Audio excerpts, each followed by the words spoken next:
അതായത് 5 വയസ്സ് വരെയുള്ള കുഞ്ഞുങ്ങൾക്ക് നിങ്ങൾ ഇഷ്ടമുള്ളതൊക്കെ വാങ്ങിച്ചു കൊടുത്തോ. അവരെ പൊന്നുപോലെ നോക്കണം.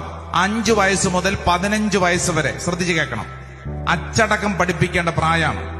5 വയസ്സ് മുതൽ 15 വയസ്സ് വരെ എഴുന്നേറ്റ് കഴിഞ്ഞാൽ ബെഡ്ഷീറ്റ് മടക്കി വെക്കാൻ മകനെ മകളെ പഠിപ്പിക്കണം. ഭക്ഷണം കഴിച്ചു കഴിഞ്ഞാൽ പാത്രം കഴുകാൻ മകനെ മകളെ പഠിപ്പിക്കണം. അവര് ധരിക്കുന്ന വസ്ത്രങ്ങൾ അറ്റ്ലീസ്റ്റ് വാഷിംഗ് മെഷീനെങ്കിൽ ഇടാനെങ്കിൽ അവരെ പഠിപ്പിക്കണം. അവര് താമസിക്കുന്ന മുറി അടിച്ചു വാരാൻ അവരെ പഠിപ്പിക്കണം. അച്ചടക്കം പഠിപ്പിക്കണം. 5 വയസ്സ് മുതൽ 15 വയസ്സ് വരെ ശ്രദ്ധിക്കേണ്ട കാര്യം ഞാൻ ഈ പറയുന്നത്.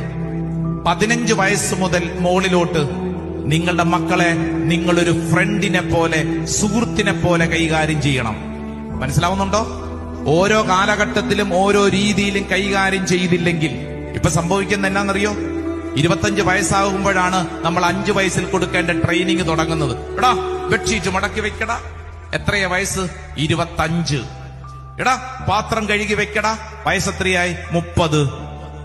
ഇങ്ങോട്ട് നോക്കിക്കേ. കൊടുക്കേണ്ടത് കൊടുക്കേണ്ട പ്രായത്തിൽ, കൊടുക്കേണ്ട അളവിൽ കൊടുക്കണം. ഒരു പ്രായം കഴിഞ്ഞിട്ടല്ല.